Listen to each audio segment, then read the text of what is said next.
ಹಾಗಾಗಿ ಒಳ್ಳೆಯ ರೀತಿಯಲ್ಲಿ ತಂದೆ ತಾಯಿಗೆ ಮಕ್ಕಳಾಗಿ ಹುಟ್ಟುಕೊಂಡೆ. ಆದ್ರೆ ಹುಟ್ಟುವಾಗ ನನಗೊಂದು ಬರುತ್ತೆ, ಎಲ್ಲರಿಗೂ ಎರಡು ಕುಜಗಳಾದ್ರೆ ನನಗೊಂದು ಹೆಚ್ಚಿನ ಕುಜ. ಹಾಗಾಗಿ ನನ್ನ ಅಪ್ಪ ಅಮ್ಮ ಆಲೋಚನೆ ಮಾಡ್ತಾ ಇದ್ರು, ಇಂಥ ಮಕ್ಕಳು ಮದುವೆ ಮಾಡಿಕೊಡುದು ಹೇಗಿರುವುದಾಗಿ. ಆಗ ನಾನೇ ಅಪ್ಪಗಳಿಗೆ ಹೇಳಿಕೊಟ್ಟೆ, ಅಪ್ಪ ನೀವು ಯೋಚನೆ ಮಾಡಿ, ನನಗೆ ಬೇಕಾದಂತ ಗಂಡನ್ನು ನಾನೇ ಹುಡುಕೊಂಡು ಬರ್ತೇನೆ. ಅದಕ್ಕಾಗಿ ನಾನು ಕೈಗೊಂಡು ತೀರ್ಮಾನ ಇದು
ಶಕ್ತಿ ಇದೆ, ಸಾಮರ್ಥ್ಯ ಇದೆ ಎಂಬುದಾಗಿ ಬಂದಿದ್ಯಾ?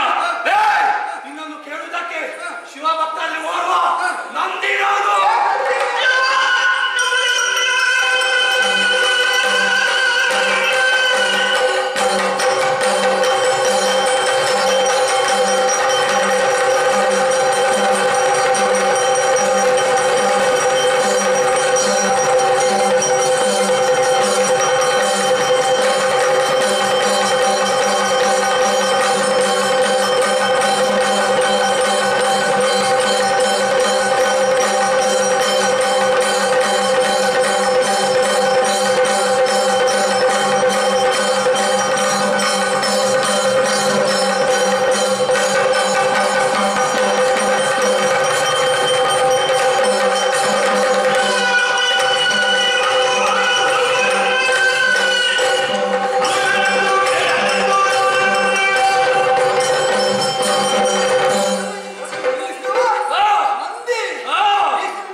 ಅಲ್ಲಿ ಲಯದಂತಹ ಕಾರ್ಯ ಪೂರ್ಣವಾಗಿ ಅದನ್ನು ಕೊನೆಗೊಳಿಸುತ್ತದೆ ಎನ್ನುವಲ್ಲಿ ಈ ಕೈಲಾಸ ಎಲ್ಲಿ ನೋಡಿದರೂ ಕೂಡ ಗುಹಾ ಗಣಪಾದಿಗಳು ಭೃಕುಟಿ ವೀರಭದ್ರಾದಿಗಳು ಎಲ್ಲರೂ ಕೂಡ ಕುಡಿಯುತ್ತಲೇ ಇದ್ದಾರೆ.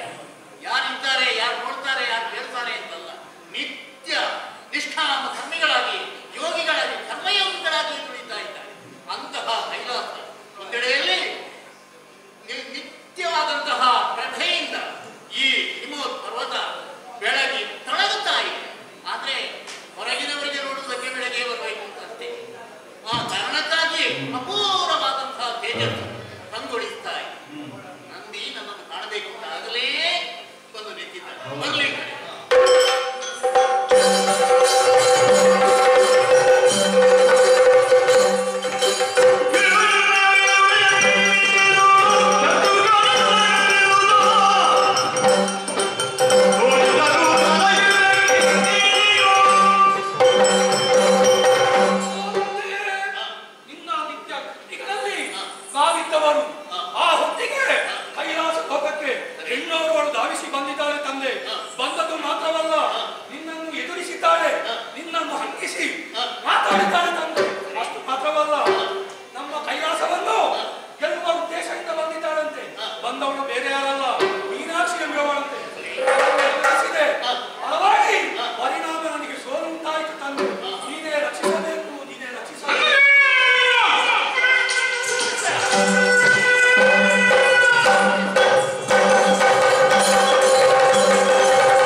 ಎಲ್ಲ ಭಕ್ತರಿಗೆ ನೆರವೇನೆ ಆಗ್ಬೇಕು ಅಂತಿದ್ರೆ ಅವರು ಈಶಾನದಾದಂತಹ ವಿಶೇಷ ಸಾನ್ನಿಧ್ಯವನ್ನು ಸೇರಬೇಕು ಅಂತಿದ್ರೆ ನಿಜ ತಂದೆ ಅವರು ಭಾವುಕರಾಗಿ ಭಕ್ತರಾಗಿ ಈ ಲೋಕದಲ್ಲಿ ಧರ್ಮವನ್ನು ಸತ್ಯವನ್ನು ನೆಚ್ಚಿ ನಡೆಯಬೇಕು. ಅಂತಹ ಸ್ಥಿತಿಯಲ್ಲಿ ಅದು ಹೆಣ್ಣಪ್ಪಳು ಕೈಲಾಸಕ್ಕೆ ದಾಳಿ ಮಾಡಿದ್ರು ಅಂತಿದ್ರೆ ಅದೇನು ವಿಶೇಷ ಏನು ಅವಳನ್ನು ವಿಚಾರಿಸಬೇಕು. ಈಗ ನಾವು ನನಗಾದನು ನಾನು ವಿಚಾರಿಸ್ತೇನೆ.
ಅನ್ಯ ಕ್ಷೇತ್ರದಲ್ಲಿ ಮಾಡಿದಂತಹ ತಿಳಿಯೇ ಮಾಡಿದಂತಹ ಪಾಪವನ್ನು ಕಳ್ಕೊಳ್ಳುವುದಕ್ಕಾಗಿ ಕೈಲಾಸಕ್ಕೆ ಬಂತು.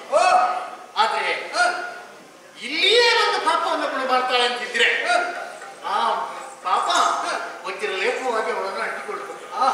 ಈ ವಜ್ರ ಲೇಪದ ಪಾಪವನ್ನು ಅಂಟಿಸಿಕೊಳ್ಳುವುದಕ್ಕಾಗಿ ಕೈಗಳನ್ನು ಧಾರಣೆ ಮಾಡಿ ಕೈಲಾಸವನ್ನು ಏರಿದೆಯಲ್ಲ, ಎಲ್ಲಿಂದ ಬಂದೆ, ಏನು ಉದ್ದೇಶ, ಏನು ಕಾರಣದಿಂದ ಬಂದಿದ್ದಿ, ಹೆಣ್ಣಿನದಾದಂತಹ ಚಾರಿತ್ರ್ಯ, ಹೆಣ್ಣಿನದಾದಂತಹ ನಡೆ ನುಡಿ, ಹೆಣ್ಣನ್ನು ಎಲ್ಲಾ ರೀತಿಯಲ್ಲಿಯೂ ಕೂಡ ನಾವು ಪರೀಕ್ಷಿಸುವುದಿದ್ರೆ ನಡೆಯಲ್ಲಿ, ನುಡಿಯಲ್ಲಿ, ಗತಿಯಲ್ಲಿ, ಮತಿಯಲ್ಲಿ, ಶ್ರುತಿಯಲ್ಲಿ ಇದರಲ್ಲೆಲ್ಲ ನಾವು ನೋಡಬಹುದು.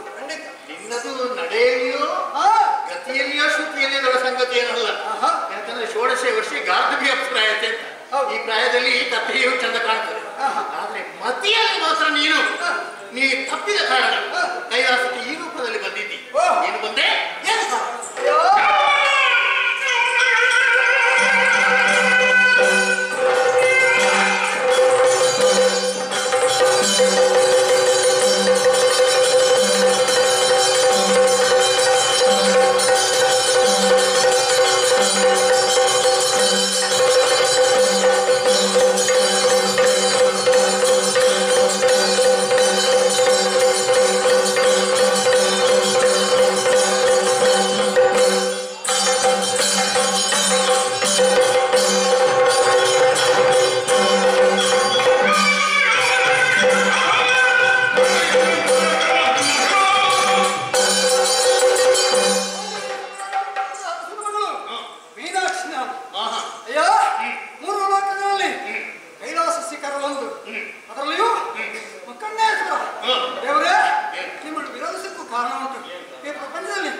ಎಲ್ಲ ದೇಶಗಳು ಸುತ್ತುತ್ತ ಹೊತ್ತಿಗೆ ಯಾವಾಗ ಯುದ್ಧದಲ್ಲಿ ಸೋಲಿಸ್ತಾರೆ ಅಂತವನ್ನೇ ವರನಾಗಿ ಬೆಳೆಯಬೇಕು ಅನ್ನೋ ಉದ್ದೇಶದಿಂದ ನಾನು ಬಂದಿದ್ದೇನೆ. ಮತ್ತೇನು ಉದ್ದೇಶ ಇಲ್ಲ. ಆದ್ದರಿಂದ ಯುದ್ಧಕ್ಕೆ ಸಿದ್ಧನಾಗ್ತೀಯೋ?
ಜೀವನದ ಆದರ್ಶದಲ್ಲಿಯೂ ಶುದ್ಧವಾಗಿರ್ತಾರೆ ಅಂತ ಹೇಳಬೇಕಾಗುವುದು.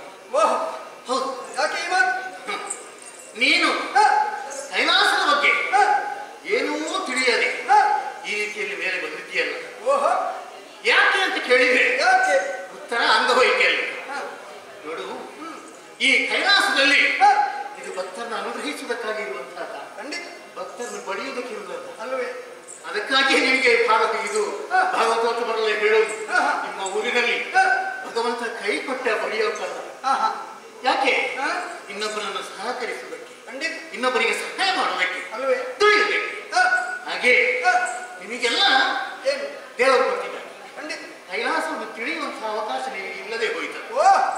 ಹೆಣ್ಣು ಸಂಸ್ಕಾರದಲ್ಲಿ ಹರಿಯುವಂತಹ ನೀರು, ಸುರಿಯುವ ಗಾಳಿ, ಬೆಳಕು, ಇದೆಲ್ಲ ಒಂದೊಂದು ರೀತಿಯಲ್ಲಿ ಜೀವನದಲ್ಲಿ ದೈವಿಕ ಭಾವದಿಂದ ನಮ್ಮನ್ನು ಅನುಗ್ರಹಿಸ್ತಾರೆ ಅಲ್ವೇ? ಹಾಗೆ ಈ ಲೋಕದಲ್ಲಿ ನೀನ ಕೊಡು ಇದು ಯಾವುದನ್ನೂ ಅಲ್ಲ, ಎಲ್ಲವನ್ನೂ ಅಲ್ಲಗಡೆ ಕೇವಲ ಶಾರೀರಿಕವಾದಂತಹ ಮನದಿಂದ ಕೈಲಾಸಕ್ಕೆ ಏರಿ ಬಂದಿದ್ದೀಯಲ್ಲ. ಸತ್ಯ, ಯಾರು ನಿನಗೆ ಕೈಲಾಸದ ಬಗ್ಗೆ ಹೇಳಿ ದಿನವೊಮ್ಮೆ ಕೈಲಾಸ ಅಂತ ಹೇಳಿದ್ರೆ, ಒಮ್ಮೆ ಶಿವ ಅಂತ ಹೇಳಿದ್ರೆ, ಆ ಪಂಚಾಕ್ಷರಿ ಮಂತ್ರದ ಧನುಹಿನಿಂದಲೇ ಎಂತೆಂಥ ಮಹಾಪಾಪಗಳೆಲ್ಲ ನೀಗಿ ಆತ ಪರಿಶುದ್ಧನಾಗಿ ಆ ಪರಮ ಪದವನ್ನು ಪಡೆಯುವುದಕ್ಕೆ ಸಾಧ್ಯ. ಈ ಕೈಲಾಸಕ್ಕೆ ಬಂದ ಕೈಲಾಸ. ಹಾಗೆ ನಮ್ಮ ವೈಕುಂಠಕ್ಕೆ ಹೋದರೆ ವಿಷ್ಣುವಿನ ಅಲ್ಲಿ ಪದವಿ ಆಯಿತು, ಸಾಮಿತ್ಯವು, ಸಾಲುಕ್ಯವು ಯಾವುದು ಬೇಕು ಅಂತ ಕರೆಕರೆದು ಬರ್ತಾನೆ. ಈ ಕೈಲಾಸದಲ್ಲಿ ನಿತ್ಯ ಆನಂದವನ್ನು ಕೊಡುವಂತಹ ಪದವಿ. ಇದು ಸುಖ ಕೊಡುವುದಲ್ಲ. ಖಂಡಿತ ಸುಖ ಆದ್ರೆ ಬೆಳಗಿದ್ರೆ ಮಧ್ಯಾಹ್ನ ಇರುವುದಿಲ್ಲ, ಹಾಗಿಲ್ಲ. ಪೂರ್ಣಾನಂದವನ್ನು ಕೊಡುವಂತಹ ಈ ಪರಮ ಪದವಿ ಕೈಲಾಸದಲ್ಲಿ ಭಕ್ತರಿಗೆ ನಾವು ಕೊಡುತ್ತಿರುವ ಅಂತಹ ತಾಣವನ್ನು ಆಕ್ರಮಿಸುವುದಕ್ಕಾಗಿ ಬಂದಿದ್ದೀಯಲ್ಲ. ಏನು ಉದ್ದೇಶ? ಇಲ್ಲಿಯೂ ನಿಂತಹ ಹೆಂಡತನದ ಆ ಗರಿಮೆಯನ್ನು ರಚನಪಡಿಸಿ ಗೆದ್ದು ನಿನ್ನದಾದಂತಹ ಊರಿನಲ್ಲಿ ನಡೆದಂತಹ ಗೆಲುವಿನಂತೆ ಕೈಲಾಸವನ್ನು ಗೆಲ್ಲಬಹುದು ಅಂತ ಯೋಚಿಸಿದೆ. ಏನು ಅಂತ ಯೋಚಿಸಿದೆ ಹೇಳು.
ನಿನಗೇನು ಎತ್ತಿ ಹೇಳಿ ಆಗ್ಬೇಕಿಲ್ಲ. ಆದ್ದರಿಂದ ನಾನು ಬಂದದ್ದು ದುರ್ರಕ್ಕೆ. ನಿನಗೆ ಸಾಮರ್ಥ್ಯ ಇದ್ರೆ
ಫಲಿತಾಂಶದಲ್ಲಿ ಏನು ಅಂತ ನೋಡುದು. ಲೋಕಕ್ಕೆ ಮಂಗಲವನ್ನು ಶುಭವನ್ನು ಉಂಟು ಮಾಡುವಂತ ಫಲಿತಾಂಶ ಯಾವುದರಲ್ಲಿ ಬರ್ತದೆ? 2-3 ದಿವಸದಲ್ಲಿ ಬಂದಿತ್ತು. ಹಾಗೆ 2-3 ದಿವಸದಲ್ಲಿ ಬರುವುದಲ್ಲ, 2-3 ದಿವಸದಲ್ಲಿ ಬರುವುದು ನಿಮ್ಮಲ್ಲಿ ಸಾಂಕ್ರಾಮಿಕ ರೋಗ. ಹೌದಾ? ಕೈಲಾಸದಲ್ಲಿ ಅದಲ್ಲ. ನಾವು ಏನನ್ನು ಎಣಿಸ್ತೇವೆ ಫಲಿತಾಂಶವನ್ನು ಮೊದಲೇ ಎಣಿಸಿ ಕ್ರಿಯೆಯನ್ನು ಮಾಡೋದು. ಕ್ರಿಯೆ ಗೌಣ, ಫಲಿತಾಂಶವೇ ಹೆಚ್ಚು. ಧನಾತ್ಮಕವಾದಂತಹ ಫಲಿತಾಂಶ ಯಾವುದರಲ್ಲಿ ಬರ್ತದೆ ಅದು ಶುಭ ಕಾರ್ಯ ಅಂತ ನಾವು ಹೇಳುವುದು. ಅದರಲ್ಲಿ ಯಾರು ಓಡಿದ, ಯಾರು ಆಡಿದ, ಯಾರು ಸೋತ, ಯಾರು ಗೆದ್ದ, ಇದು ಪ್ರಶ್ನೆಯೇ ಅಲ್ಲ. ಆ ಫಲಿತಾಂಶದಲ್ಲಿ ಲೋಕಕ್ಕೆ ಹಿತ ಆಯಿತು, ಅದು ನಮ್ಮದಾದಂತಹ ಗೆಲುವು. ಮತ್ತೊಂದು ಹೇಳ್ತೇನೆ, ಫಲಿತಾಂಶ ಕೇವಲ ಫಲಿತಾಂಶವಲ್ಲವೇ ಕ್ರಿಯೆಯನ್ನೇ ನೋಡಿ ನೀನು ಕೈಲಾಸವನ್ನು, ವೈಕುಂಠವನ್ನು, ಸತ್ಯಲೋಕವನ್ನು ಗುರುತಿಸುವುದಿದ್ರೆ ಸ್ವಲ್ಪ ಕಷ್ಟ ಆಗ್ತದೆ. ಯಾಕೆ? ನಿಮ್ಮ ಭುವಿಯಲ್ಲೇ ಒಂದು ಖಾತೆ ನಡೆಯಿತು. ಒಬ್ಬ ಪರಮ ಋಷಿ ವೇದಾಧ್ಯಯನ ಮಾಡಿದಂತಹ ಯೋಗೀಶ್ವರ ಆತ ಒಂದು ದಿವಸ ಆತನ ಮುಂಭಾಗದಲ್ಲಿ ಬಸುರಿ ದನ ಒಂದು ಓಡಿಹೋಯಿತು. ಆ ದನದ ಹಿಂದೆ ಒಬ್ಬ ಪಟುಕ ಬಂದ. ಇಲ್ಲೊಂದು ದನ ಹೋಯ್ತ ಸ್ವಾಮಿ ಅಂತ ಹೇಳಿದ. ಉತ್ತರದಿಂದ ದಕ್ಷಿಣಕ್ಕೆ ದನ ಹೋಗಿತ್ತು. ಇದನ್ನು ಕೇಳಿದಂತಹ ಆ ಪಟುಕನ ಮಾತಿಗೆ ಈ ಯತಿಯನ್ನು ಹೇಳಿದ, ಯೋಗಿ ಕೇಳುವವರು ಆಡುವುದಿಲ್ಲ, ಆಡುವವರು ಕೇಳುವುದಿಲ್ಲ, ಕೇಳುವವರು ಆಡುವುದಿಲ್ಲ, ಆಡುವವರು ಕೇಳುವುದಿಲ್ಲ, ಇಷ್ಟನ್ನೇ ಹೇಳಿ ಅವ ಸ್ವಲ್ಪ ನಿನ್ನ ಹಾಗೆ ಮಂತ್ರ ಅವನಿಗೆ ಏನು ಹೀಗೆ ಹೇಳ್ತಾನೆ ಅಂತ ಈ ಲೆಕ್ಕಾಚಾರದಲ್ಲಿ ಹೀಗೆ ಇರುವಾಗ ದನ ಸುಕ್ಷೇತ್ರವನ್ನು ಸೇರಿಕೊಂಡಿತ್ತು. ಆಮೇಲೆ ಇವ ಹೇಳಿದ್ದು ಅವನಿಗೆ ಅರ್ಥ ಆಗಲಿಲ್ಲ. ಅವ ತನ್ನ ಕಾಡಿಗೆ ಹೋದ. ನಿಜವಾಗಿ ಸತ್ಯವನ್ನು ಹೇಳಿದ್ದವ. ಕೇಳುವವರು ಕಾಣುವುದಿಲ್ಲ, ಕಾಣುವವರು ಕೇಳುವುದಿಲ್ಲ, ಕಣ್ಣು ಕೇಳುವುದಿಲ್ಲ, ಕಿವಿ ಕಾಣುವುದಿಲ್ಲ. ಇದನ್ನೇ ಸತ್ಯವನ್ನು ಹೇಳಿದ. ಅದನ್ನು ಅರ್ಥೈಸಿಕೊಳ್ಳುವುದಕ್ಕಾಗದಂತಹ ಸ್ಥಿತಿಯಲ್ಲಿ ಅವ ಸೋತ. ನೀನು ಕೂಡ ಹಾಗೆ ಕೈಲಾಸವನ್ನು ಅರ್ಥೈಸಿಕೊಳ್ಳುವುದಕ್ಕಾಗದೆ ಕೈಗೆತ್ತಿ ಬಂದಿದ್ದೀಯಾ, ಏನು ಇಲ್ಲಿ ಸಾಹಿತ್ಯ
ವಿಕಟ ಶಕ್ತಿ ಅಂತ ಹೇಳುವಲ್ಲಿ ಅಂಗವೈಕಲ್ಯ ಉಳ್ಳಂತಹ ಮೂರನೇದಾದಂತಹ ಸ್ತನವೊಂದನ್ನು ಹೊಂದಿದ್ದರೆಂದರೆ ಸ್ತನ ಯುಗ್ಮಗಳು ಅಂತ ಹೇಳಿ ಪ್ರಚಾರದಲ್ಲಿ ಇದೆಯೋ ಇವಳಿಗೆ ಅದು ಅನ್ವಯಿಸುವುದೇ ಇಲ್ಲ. ಆದ್ದರಿಂದ ಆ ಹೆಚ್ಚಿನದಾದಂತಹ ವೈಕಲ್ಯವನ್ನು ನೀಗುವುದಕ್ಕಾಗಿ ಸಾಂಗದ ಅನುಸರಿಯಿಂದ ಅಪೂರ್ವವಾದಂತಹ ಶರವೊಂದನ್ನು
ನೀನು ಒಂದು ರೀತಿಯ ವಿಶೇಷ ಭವಿಷ್ಯವನ್ನು ಕಾಣುತ್ತೀಯ ಅನ್ನುವಂತಹ ಹಿನ್ನೆಲೆಯೇ ನಿನ್ನ ಸ್ಮರಣಕ್ಕಿತ್ತು.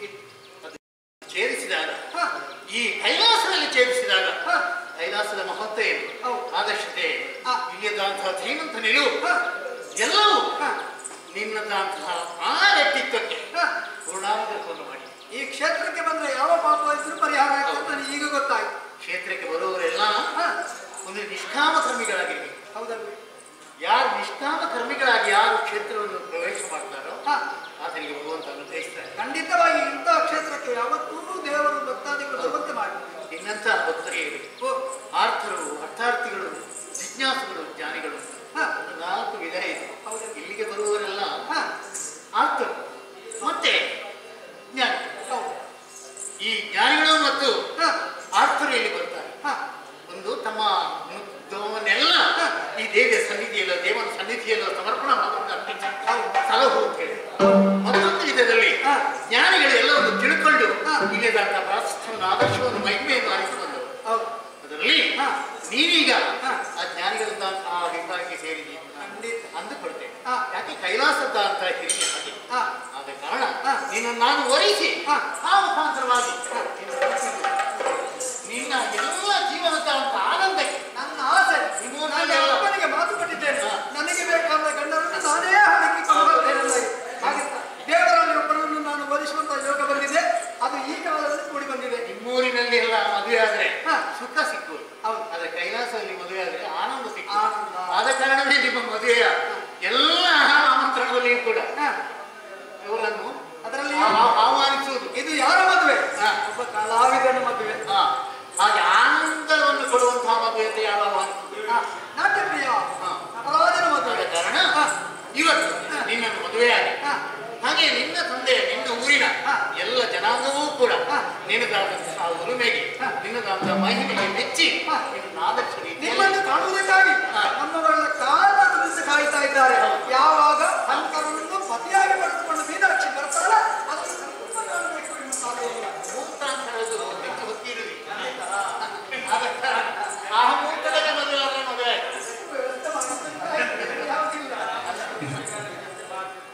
ಇದು ಈ ಮುಹೂರ್ತದಲ್ಲಿ ಮುಹೂರ್ತ ಮೀರಿ ಹೋಗಬಾರ್ದು.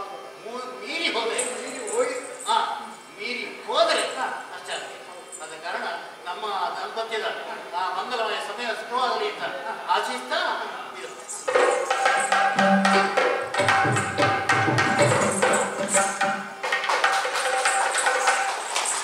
ಸಾಮಾನ್ಯ ಇದನ್ನು ನೋಡಿದ್ರೆ ಊರಿನಲ್ಲಿ ಎಲ್ಲ ಇಬ್ಬರೇ ಇದು ಮದುವೆ ಆಗ್ತಾರೋ ಅಂತ ನಮ್ಗೆ ಅನ್ನಿಸ್ತಾರೆ. ಅದೇ ಅವರು ಯಾರ ಹಾಗೆ ಆಗುವಾಗ ಇದು ಅಂದ್ರೆ ಪರಿಸ್ಥಿತಿ ಅಂತ ಒತ್ತಡಕ್ಕೆ ಸಿಲುಕಿ ನಾವು ಈ ರೀತಿಯಲ್ಲಿ ಆದ್ರೆ ಇನ್ನು ಉಳಿದವರು ಯಾರು ಬಂಧುಗಳನ್ನು ಸೇರಿಸಲು ಮದುವೆ ಆಗಬಾರ್ದು ನಮ್ಮದಂತಹ ಆಶಯ. ಹೌದು ಅಂತಹ ಈ ಇವತ್ತಿನ ಪುಣ್ಯ ಕಥಾನ ಒಂದೆಡೆಯಲ್ಲಿ ಶತಕಂಠ ಓದಿಕೆ, ಮತ್ತೊಂದೆಡೆಯಲ್ಲಿ ಮೀನಾಕ್ಷಿ ಕಲ್ಯಾಣ ಎಂಬ ಪುಣ್ಯ ಕಥಾನ ಆದರಣೀಯವೂ ಅನುಕರಣೀಯವೂ ಆಗಿದೆ. ನೋಡಿದ, ಕೇಳಿದ, ನುಡಿಸಿದ, ಆಡಿಸಿದ ಎಲ್ಲರಿಗೂ ಕೂಡ ಪರಮ ಮಂಗಲ ಪದವನ್ನಿತ್ತು, ಅಚ್ಚಸಿರಿ ಸೌಭಾಗ್ಯವನ್ನಿತ್ತು. ಆ ಜಗದೀಶ್ವರಿ ಈ ವರ್ಷದ ಈ ನಮ್ಮ ಸೇವೆಯನ್ನು ಪೂರ್ಣ ದೃಷ್ಟಿಯಿಂದ ಅಂಗೀಕರಿಸಿ ಆ ಮಹಾತಾಯಿ ಎಲ್ಲರಿಗೂ ಪೂರ್ಣಾನುಗ್ರಹವನ್ನು ಮಾಡಬೇಕು ಅಂತ ನಿಮ್ಮಲ್ಲಿ ಕಳಕಳಿಯನ್ನು ಕೇಳಿಕೊಂಡು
ನೇರವಾಗಿ ಕಾಶಿ ತಿಳ್ಕೊಂಡೆ.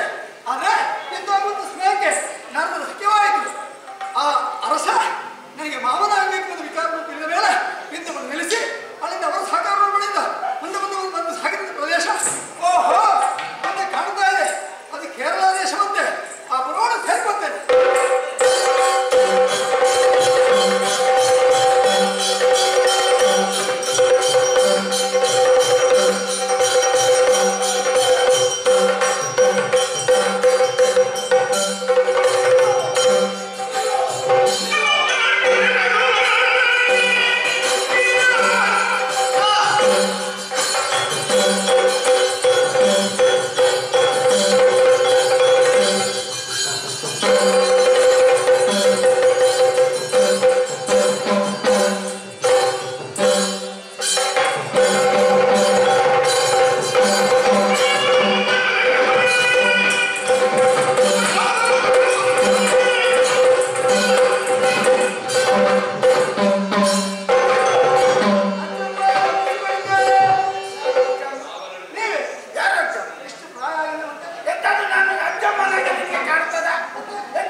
ಹಾಗಂತ ಹೆಣ್ಣಾದ ನಾನು ಈ ರೀತಿಯಾಗಿ ಆಯುಧವನ್ನು ಹಿಡಿದುಕೊಂಡು ಸೇನೆಯನ್ನು ಸೇರಿಕೊಂಡು ಬರುವುದಕ್ಕೆ ಕಾರಣ ಉಂಟು.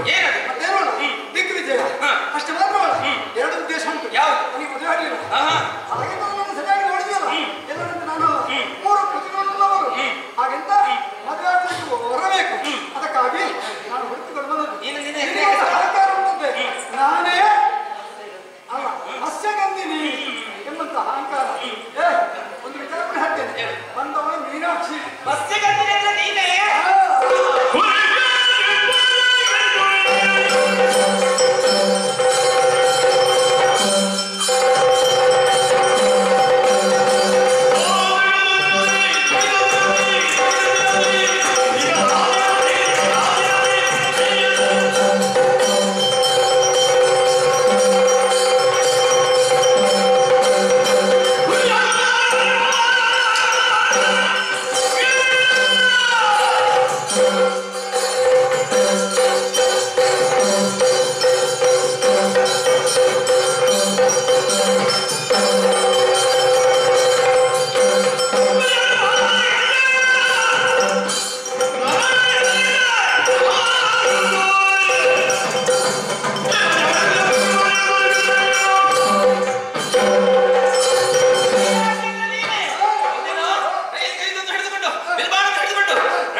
ಅಲ್ಲಿಯೂ ನನ್ನ ಪರ ಕಣ್ಣೆಳೆಯಿತು.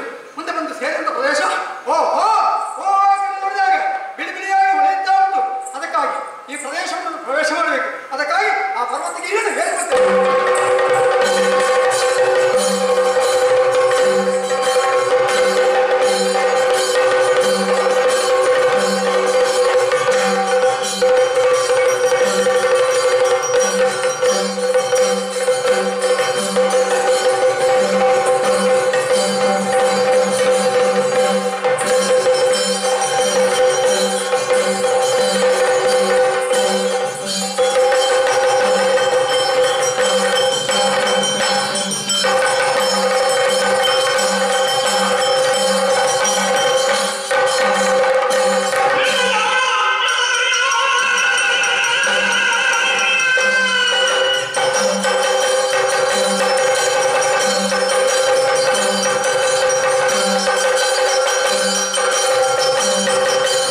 ಸಾಮರ್ಥ್ಯ ಇದೆ ಎಂಬುದಾಗಿ ತಿಳಿದು ಈ ಕೈಲಾಸವನ್ನು ಪ್ರವೇಶಿಸಿದ್ಯಾ. ಎಲ್ಲಿ ಗೊತ್ತುಂಟ ನೀವು ಕೆಟ್ಟದ್ದು? ಈ ಲೋಕವೇ ಕೆಡುವುದೆಲ್ಲಿ ಅಂದ್ರೆ ಹೆಣ್ಣು ಮಕ್ಕಳು ಯಾವಾಗ ಆಯುಧ ಹಿಡಿಯುತ್ತಾರೋ, ಹೆಣ್ಣು ಮಕ್ಕಳು ಎಲ್ಲಿರ್ಬೇಕು ಗೊತ್ತುಂಟ? ಪಾಕಶಾಲೆಯಲ್ಲಿ ಇರ್ಬೇಕು. ಅಲ್ಲ, ಅದು ಸರಿಯಾದ ಅಭಿಪ್ರಾಯ. ಅದು ಲೋಕ ರೂಢಿಯೇ ಹಾಗೆ. ಅದನ್ನು ಸಾಧ್ಯವೇ ಇಲ್ಲ. ಏ ಹೆಣ್ಣೆ, ಲೋಕ ಮುಖದಲ್ಲಿ ಹೇಗಿರ್ಬೇಕು ಅದನ್ನು ಮೀರಿ ಯಾವಾಗ ಹೆಣ್ಣು ಹೊರ ಬರುತ್ತಾಳ ಆಗ ಲೋಕಕ್ಕೆ ಕಂಡ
ಯಥಾರ್ಥವಾದಂತಹ ಅಂತರವನ್ನು ದಾಟಿ ಹೋಗ್ತದೆ ಎಂದಾಗುವಾಗ ಅಲ್ಲಿ ಲಯದ ಕಾರ್ಯ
ಕೈಲಾಸ ಎಲ್ಲ ಭಕ್ತರಿಗೆ ನೆನವೆನೆ ಆಗ್ಬೇಕು ಅಂತಿದ್ರೆ ಅವರು ಈಶಾನದಾದಂತಹ ವಿಶೇಷ ಸಾನ್ನಿಧ್ಯವನ್ನು ಸೇರಬೇಕು ಅಂತಿದ್ರೆ ನಿಜ ತಂದೆ ಅವರು ಭಾವುಕರಾಗಿ ಭಕ್ತರಾಗಿ ಈ ಜಲೋಕದಲ್ಲಿ ಧರ್ಮವನ್ನು ಸತ್ಯವನ್ನು ನೆಚ್ಚಿ ನಡೆಯಬೇಕು.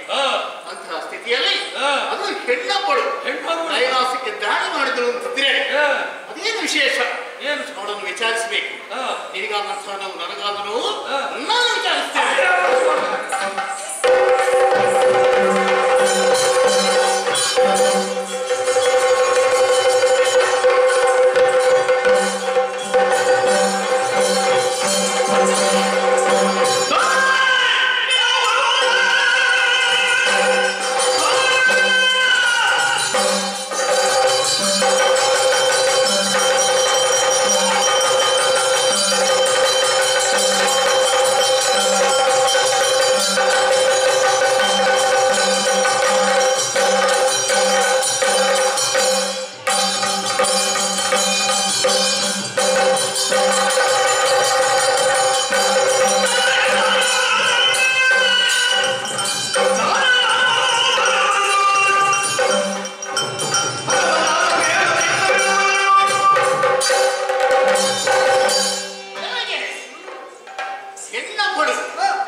ಅನ್ಯ ಕ್ಷೇತ್ರದಲ್ಲಿ ಮಾಡಿದಂತಹ ತಿಳಿಯದೇ ಮಾಡಿದಂತಹ ಪಾಪವನ್ನು ಕಳ್ಕೊಳ್ಳುವುದಕ್ಕಾಗಿ ಕೈಲಾಸಕ್ಕೆ ಬಂತು. ಆದ್ರೆ ಇಲ್ಲಿಯೇ ಒಂದು ಪಾಪವನ್ನು ಕೂಡ ಮಾಡ್ತಾಳೆ ಅಂತಿದ್ರೆ ಆ ಪಾಪ ವಜ್ರ ಲೇಪವಾಗಿ ಅವಳನ್ನು ಅಂಟಿಕೊಳ್ತದೆ.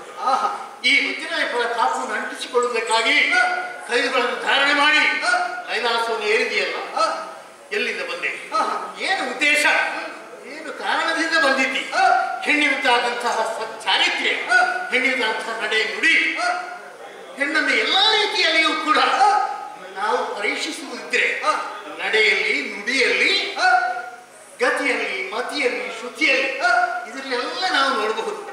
ನಿನ್ನದು ನಡೆಯಲ್ಲಿಯೋ ಗತಿಯಲ್ಲಿಯೋ ಶ್ರುತಿಯಲ್ಲಿ ದೊಡ್ಡ ಸಂಗತಿ ಏನಲ್ಲ. ಯಾಕಂದ್ರೆ ಷೋಡಶ ವರ್ಷ ಗಾರ್ಧವಿ ಅಭಿಪ್ರಾಯತೆ ಅಂತ ಈ ಪ್ರಾಯದಲ್ಲಿ ತಪ್ಪೆಯೂ ಚಂದ ಕಾಣ್ತದೆ. ಆದ್ರೆ ಮತಿಯಲ್ಲಿ ಮಾತ್ರ ನೀ ತಪ್ಪಿದ ಕಾರಣ ಕೈಲಾಸಕ್ಕೆ ಈ ರೂಪದಲ್ಲಿ ಬಂದಿದ್ದಿ. ಏನು ಬಂದೆ,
ಎಲ್ಲ ದೇಶಗಳು ಸುತ್ತ ಹೊತ್ತಿಗೆ ಯಾವಾಗ ಯುದ್ಧದಲ್ಲಿ ಸೋಲಿಸ್ತಾರೆ ಅಂತವನ್ನೇ ವರನಾಗಿ ಪಡೆಯಬೇಕು ಅನ್ನೋ ಉದ್ದೇಶದಿಂದ ನಾನು ಬಂದಿದ್ದೇನೆ. ಮತ್ತೇನು ಉದ್ದೇಶ ಇಲ್ಲ. ಆದ್ದರಿಂದ ಯುದ್ಧಕ್ಕೆ ಸಿದ್ಧನಾಗ್ತೀಯೋ?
ಅನ್ನುವಂತಹ ಹೆಸರು ಉಳ್ಳವರೆಲ್ಲ ಮತಿಯಲ್ಲಿಯೂ ಜೀವನದ ಆದರ್ಶದಲ್ಲಿಯೂ ಶುದ್ಧವಾಗಿರ್ತಾರೆ ಅಂತ ಹೇಳಬೇಕಾಗುವುದು.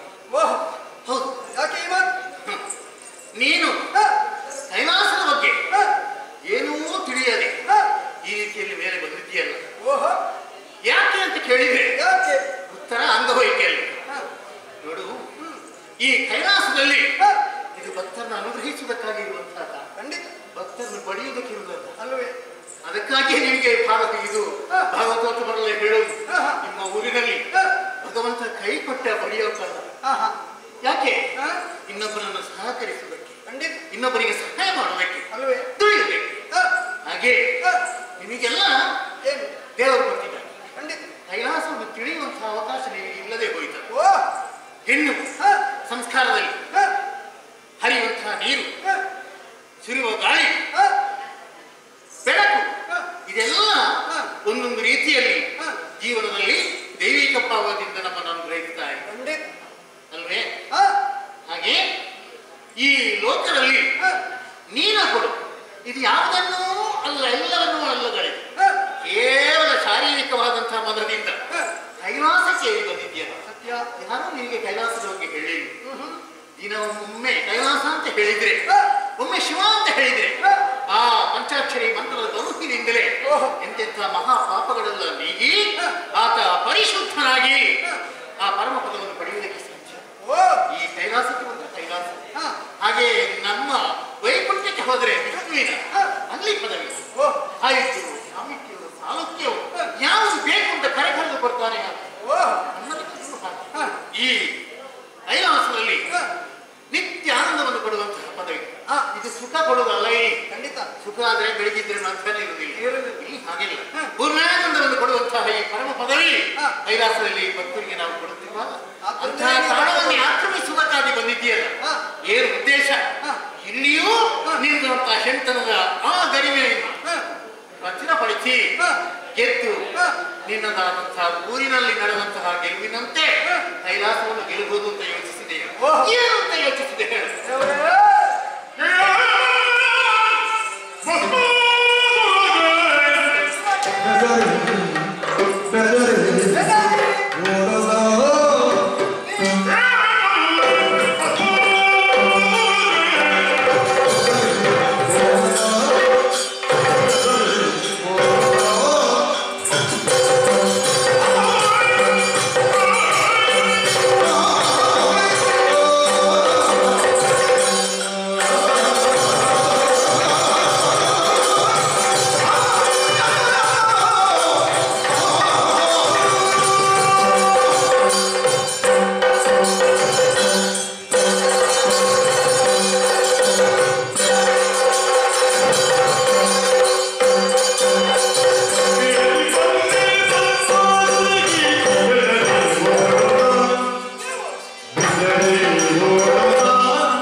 ಗೊತ್ತಿರೋದು.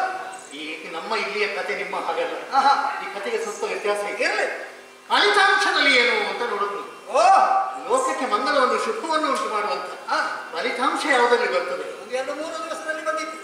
ಹಾಗೆ 2-3 ದಿವಸದಲ್ಲಿ ಬರುವುದಲ್ಲ, 2-3 ದಿವಸದಲ್ಲಿ ಬರುವುದು ನಿಮ್ಮಲ್ಲಿ ಸಾಂಕ್ರಾಮಿಕ ರೋಗ. ಹೌದಾ? ಕೈಲಾಸದಲ್ಲಿ ಅದಲ್ಲ. ನಾವು ಏನನ್ನು ಎಣಿಸ್ತೇವೆ ಫಲಿತಾಂಶವನ್ನು ಮೊದಲೇ ಎಣಿಸಿ ಕ್ರಿಯೆಯನ್ನು ಮಾಡೋದು. ಕ್ರಿಯೆ ಗೌಣ, ಫಲಿತಾಂಶವೇ ಹೆಚ್ಚು. ಧನಾತ್ಮಕವಾದಂತಹ ಫಲಿತಾಂಶ ಯಾವುದರಲ್ಲಿ ಬರ್ತದೆ ಅದು ಶುಭ ಕಾರ್ಯ ಅಂತ ನಾವು ಹೇಳುದು. ಅದರಲ್ಲಿ ಯಾರು ಓಡಿದ, ಯಾರು ಆಡಿದ, ಯಾರು ಸೋತ, ಯಾರು ಗೆದ್ದ, ಇದು ಪ್ರಶ್ನೆಯೇ ಅಲ್ಲ. ಆ ಫಲಿತಾಂಶದಲ್ಲಿ ಲೋಕಕ್ಕೆ ಹಿತ ಆಯಿತು, ಅದು ನಮ್ಮದಾದಂತಹ ಗೆಲುವು. ಮತ್ತೊಂದು ಹೇಳ್ತೇನೆ, ಫಲಿತಾಂಶ ಕೇವಲ ಫಲಿತಾಂಶವಲ್ಲವೇ ಕ್ರಿಯೆಯನ್ನೇ ನೋಡಿ ನೀನು ಕೈಲಾಸವನ್ನು, ವೈಕುಂಠವನ್ನು, ಸತ್ಯಲೋಕವನ್ನು ಗುರುತಿಸುವುದಿದ್ರೆ ಸ್ವಲ್ಪ ಕಷ್ಟ ಆಗ್ತದೆ. ಯಾಕೆ? ನಿಮ್ಮ ಭುವಿಯಲ್ಲೇ ಒಂದು ಖಾತೆ ನಡೆಯಿತು. ಒಬ್ಬ ಪರಮ ಋಷಿ ವೇದಾಧ್ಯಯನ ಮಾಡಿದಂತಹ ಯೋಗೀಶ್ವರ ಆತ ಒಂದು ದಿವಸ ಆತನ ಮುಂಭಾಗದಲ್ಲಿ ಬಸುರಿ ದನ ಒಂದು ಓಡಿಹೋಯಿತು. ಆ ದನದ ಹಿಂದೆ ಒಬ್ಬ ಪಟುಕ ಬಂದ. ಇಲ್ಲೊಂದು ದನ ಹೋಯ್ತ ಸ್ವಾಮಿ ಅಂತ ಹೇಳಿದ. ಉತ್ತರದಿಂದ ದಕ್ಷಿಣಕ್ಕೆ ದನ ಹೋಗಿತ್ತು. ಇದನ್ನು ಕೇಳಿದಂತಹ ಆ ಪಟುಕನ ಮಾತಿಗೆ ಈ ಯತಿಯನ್ನು ಹೇಳಿದ, ಯೋಗಿ ಕೇಳುವವರು ಆಡುವುದಿಲ್ಲ, ಆಡುವವರು ಕೇಳುವುದಿಲ್ಲ, ಕೇಳುವವರು ಆಡುವುದಿಲ್ಲ, ಆಡುವವರು ಕೇಳುವುದಿಲ್ಲ, ಇಷ್ಟನ್ನೇ ಹೇಳಿ ಅವ ಸ್ವಲ್ಪ ನಿನ್ನ ಹಾಗೆ ಮಂದಮತಿ. ಅವನಿಗೇನು ಹೀಗೆ ಹೇಳ್ತಾನೆ ಅಂತ ಈ ಲೆಕ್ಕಾಚಾರದಲ್ಲಿ ಹೀಗೆ ಇರುವಾಗ ದನ ಸುಕ್ಷೇತ್ರವನ್ನು ಸೇರಿಕೊಂಡಿದೆ. ಆಮೇಲೆ ಇವ ಹೇಳಿದ್ದು ಅವನಿಗೆ ಅರ್ಥ ಆಗಲಿಲ್ಲ. ಅವ ತನ್ನ ಕಾಡಿಗೆ ಹೋದ. ನಿಜವಾಗಿ ಸತ್ಯವನ್ನು ಹೇಳಿದ್ದವ. ಕೇಳುವವರು ಕಾಣುವುದಿಲ್ಲ, ಕಾಣುವವರು ಕೇಳುವುದಿಲ್ಲ, ಕಣ್ಣು ಕೇಳುವುದಿಲ್ಲ, ಕಿವಿ ಕಾಣುವುದಿಲ್ಲ. ಇದನ್ನೇ ಸತ್ಯವನ್ನು ಹೇಳಿದೆ. ಅದನ್ನು ಅರ್ಥೈಸಿಕೊಳ್ಳುವುದಕ್ಕಾಗದಂತಹ ಸ್ಥಿತಿಯಲ್ಲಿ ಅವ ಸೋತ. ನೀನು ಕೂಡ ಹಾಗೆ ಕೈಲಾಸವನ್ನು ಅರ್ಥೈಸಿಕೊಳ್ಳುವುದಕ್ಕಾಗದೆ ಕೈಗೆತ್ತಿ ಬಂದಿದ್ದೀಯಾ, ಏನು ಇಲ್ಲಿ ಸಾಹಿತ್ಯ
ಅಂಗವೈಕಲ್ಯ ಉಳ್ಳಂತಹ ಇವಳು ಮೂರನೇದಾದಂತಹ ಸನವನ್ನು ಹೊಂದಿದ್ದರೆಂದರೆ ಸನ ಯುಗ್ಮಗಳು ಅಂತ ಹೇಳಿ ಪ್ರಚಾರದಲ್ಲಿ ಇದೆಯೋ ಇವಳಿಗೆ ಅದು ಅನ್ವಯಿಸುವುದೇ ಇಲ್ಲ. ಆದ್ದರಿಂದ ಆ ಹೆಚ್ಚಿನದಾದಂತಹ ವೈಕಲ್ಯವನ್ನು ನೀಗುವುದಕ್ಕಾಗಿ ಸಾಂಗದ ಅನುಸರಿಯಿಂದ ಅಪೂರ್ವವಾದಂತಹ ಶರವನ್ನು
ನೀನು ಒಂದು ರೀತಿಯ ವಿಶೇಷ ಭವಿಷ್ಯವನ್ನು ಕಾಣುತ್ತಿ ಅನ್ನುವಂತಹ ಹಿನ್ನೆಲೆಯೇ ನಿನ್ನ ಸ್ಮರಣಕ್ಕೆ ಸೇರಿಸಿದಾಗ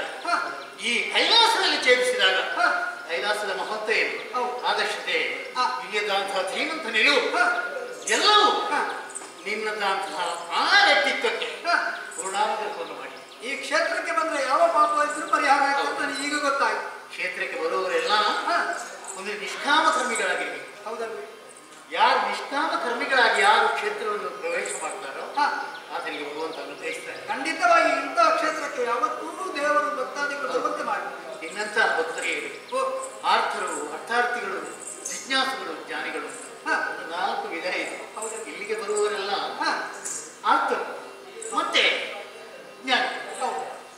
ಈ ಜ್ಞಾನಿಗಳು ಮತ್ತು ಆರ್ಥರು ಎಲ್ಲಿ ಬರ್ತಾರೆ? ಒಂದು ತಮ್ಮ ಮುದ್ದವನ್ನೆಲ್ಲ ಈ ದೇವಿಯ ಸನ್ನಿಧಿಯಲ್ಲೋ ದೇವನ ಸನ್ನಿಧಿಯಲ್ಲೋ ಸಮರ್ಪಣೆ ಮಾಡುವಂತ ಸಲಹು ಅಂತ ಹೇಳಿ. ಮತ್ತೊಂದು ವಿಧದಲ್ಲಿ ಜ್ಞಾನಿಗಳು ಎಲ್ಲವನ್ನು ತಿಳ್ಕೊಂಡು ಇಲ್ಲದಂತ ಪ್ರಾಶಸ್ತ್ಯವನ್ನು ಆದರ್ಶವನ್ನು ಮಹಿಮೆಯನ್ನು ಆರಿಸಿಕೊಂಡು ಅದರಲ್ಲಿ ನೀನೀಗ ಆ ಜ್ಞಾನಿಗಳಿಂದ ಆ ವಿಭಾಗಕ್ಕೆ ಸೇರಿದೆ ಅಂದುಕೊಳ್ತೇನೆ. ಯಾಕೆ ಕೈಲಾಸದ ಅಂತ ಹಿರಿಯ ಹಾಗೆ ಆದ ಕಾರಣ ನಿನ್ನ ನಾನು ವರಿಸಿ ಆ ಮುಖಾಂತರವಾಗಿ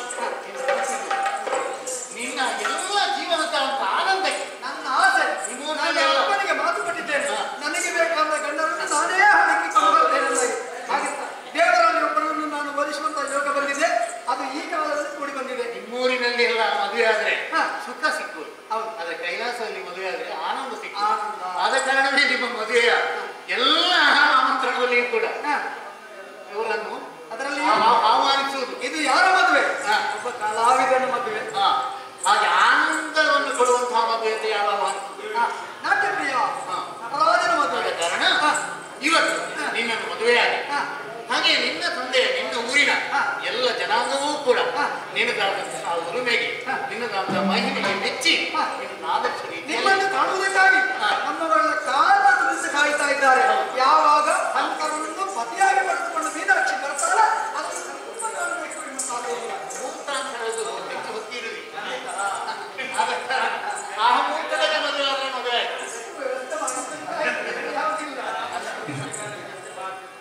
ಇದು ಈ ಮುಹೂರ್ತದಲ್ಲಿ ಮುಹೂರ್ತ ಮೀರಿ ಹೋಗಬಾರ್ದು. ಮೀರಿ ಹೋದ್ರೆ ಮೀರಿ ಹೋದರೆ ಅಷ್ಟೇ. ಆದ ಕಾರಣ ನಮ್ಮ ದಾಂಪತ್ಯದ ಆ ಮಂಗಲಮಯ ಸಮಯ ಸುಖವಾಗಲಿ ಅಂತ ಆಶಿಸ್ತಾ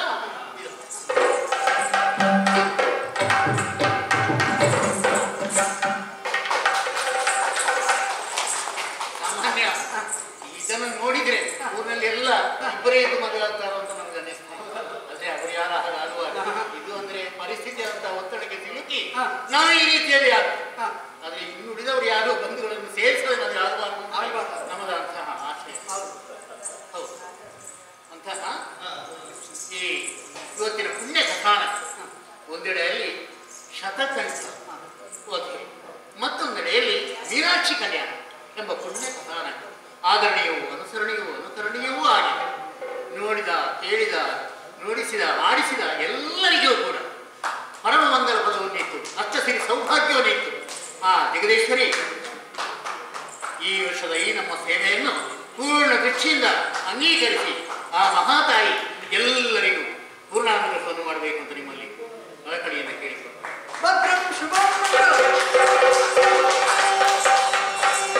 ಕಲ್ಯಾಣ